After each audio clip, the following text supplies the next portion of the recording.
Bienvenue sur Actu sous tout angle, la chaîne qui analyse l'actualité sans détour. Abonnez-vous et activez la cloche pour ne rien rater. Chers amis d'ici et d'ailleurs, nous vivons des moments assez particuliers, des moments très sombres, des moments extrêmement délicats dont il nous faut mesurer toutes les conséquences et toutes les implications.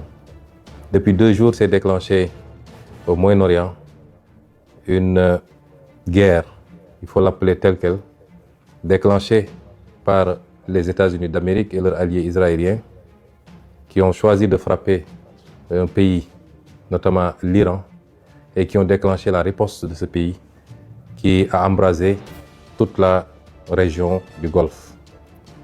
Nous serions très naïfs si nous pensions que ça se limiterait à cela. Nous souhaitons tous que ça n'aille pas plus loin que ça. Mais nous devons être pessimistes, voir les choses de la manière la plus lucide et la plus réaliste possible. Des frappes ont été opérées, une réaction s'est déclenchée qui peut entraîner d'autres réactions avec d'autres acteurs qui vont entrer dans le conflit et peut-être des ramifications qui dépasseront cette partie du monde.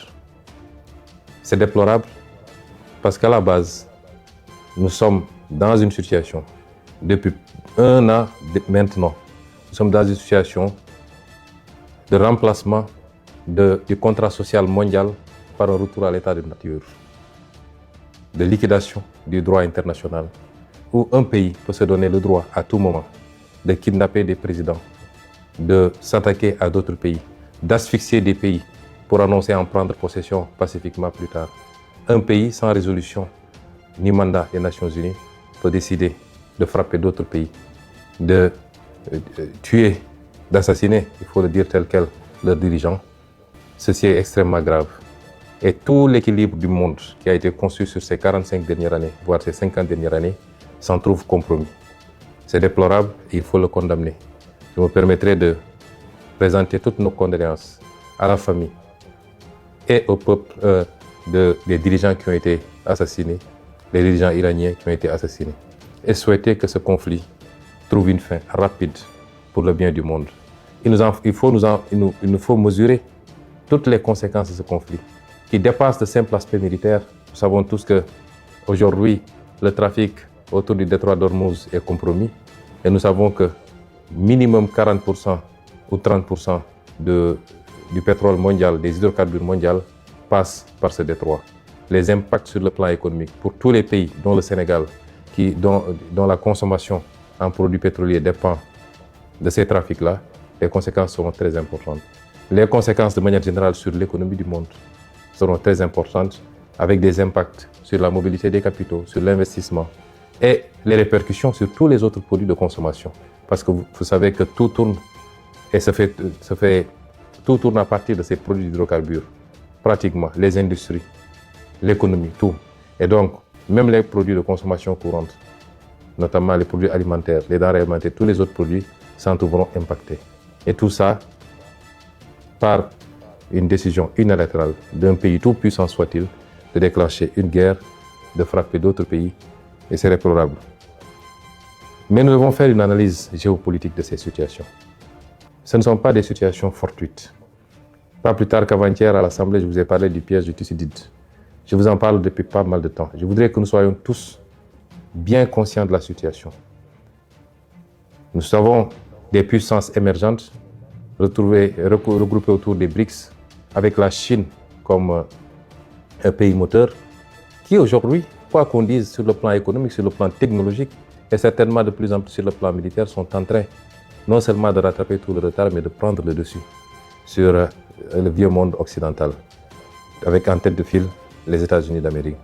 Et tout ce que vous voyez, c'est des réactions de ce pôle, et particulièrement des États-Unis, qui ont peur de perdre cette primauté qu'ils ont eue pendant longtemps, cette domination écrasante sur tout le reste du monde. Et si vous voyez bien la carte des interventions, il s'agit de freiner et d'expulser une puissance comme la Chine, de l'Amérique du Sud d'abord, d'où ce qui s'est passé au Venezuela, ce qui se passe actuellement à Cuba, ce qui risque de se passer ailleurs, puisque la Colombie a été menacée également. C'est ce qui se passe actuellement au Moyen-Orient où il faut couper effectivement toutes les connexions de ces pays avec la Chine, avec la Russie et peut-être avec d'autres pays des BRICS, et leur approvisionnement en produits hydrocarbures, c'est l'Europe ne posant pas de problème fondamental puisque l'Europe est un satellite du moins des États-Unis dans ce bloc occidental. Tout ce qui se passe est une tentative d'isolement d'une puissance montante et de pouvoir après se consacrer particulièrement à cette puissance, soit dans le cadre d'une guerre commerciale. C'est heureux si ça se limitait à cela. Nous ne souhaiterons pas que ça aille beaucoup plus loin pour des puissances dotées d'arsenal nucléaire et maîtrisant des technologies de plus en plus extrêmement sophistiquées. Nous sommes dans ce contexte géopolitique bien particulier. Quid de l'Afrique? Parce qu'on a parlé de l'Europe, on a parlé de l'Amérique, on a parlé de l'Asie.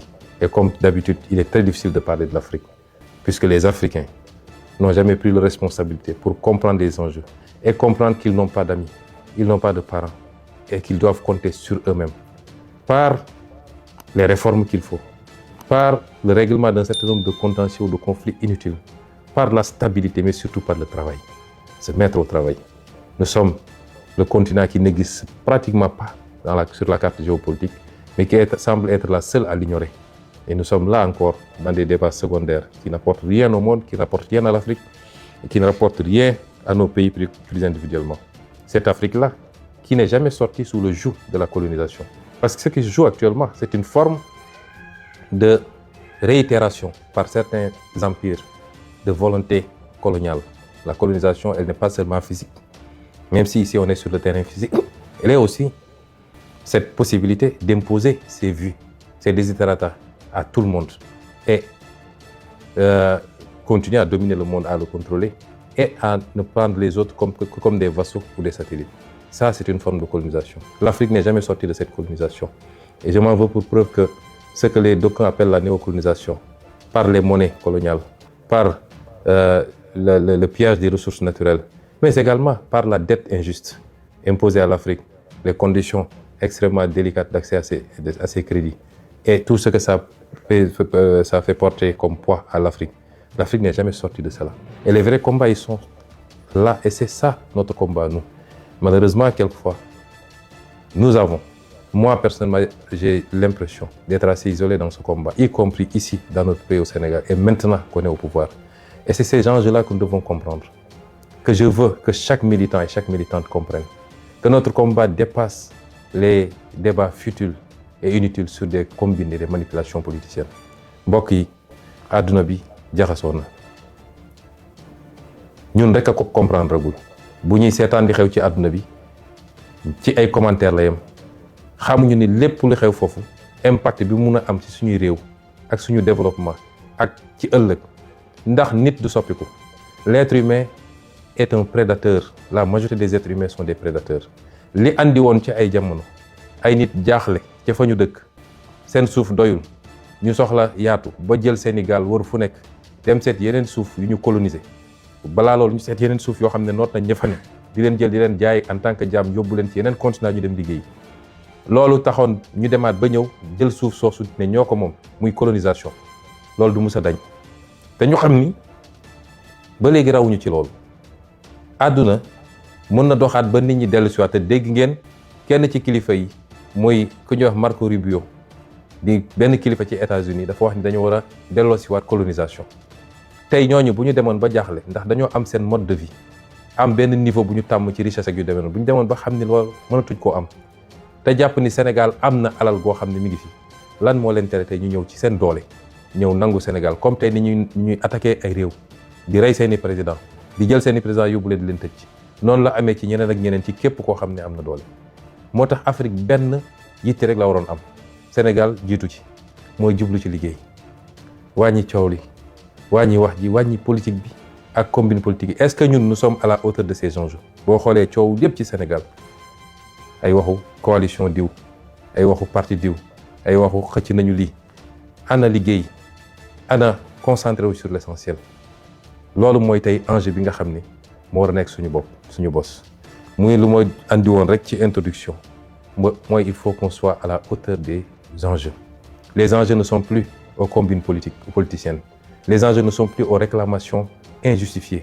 nga xam ne réew mi liggéeyagul alal gu mu mën a séddale ba kenn ku nekk la muy laaj ñu mën koo jox na ñëpp jublu ci liggéey wàññi wax ji lu ko may nag la woon fa woon nan ñi defoon ba jiituñu ba xëy noot ñi bu ñu foog ne raw na ñu xëyaat ñëw noot ñu te duñ ci mën dara bu dee réew yi ñu ëpp doole fuuf booy seet tey li xew diggante Russie ak Ukraine rek keroog damay seetaan benn documentaire ci benn guddi rek Russie yónnee na 850 drone yu mu envoyé Ukraine ñun Sénégal mënuñoo jënd fukki drone yu mat ak suñu alal kon nañu xam ni existé wuñu sax ci wàllu koom ak ci wàllu puissance ak ci wàllu doole waaye ñun foog nañ ñun ñooy le centre du monde kon nañu jublu ci liggéey ndax lu ko mooy rek la woon fa woon ñu ngi leen di gërëm di leen sant lii introduction la woon ñoo ngi delloo kàddu gi nag jox ko mbokk yi kenn ku nekk li nga am ci yitte ci laaj ñu tontu ko lépp ñu def ko ci tey ak ci dal ak ci teggin ndax am na solo asalaamaaleykum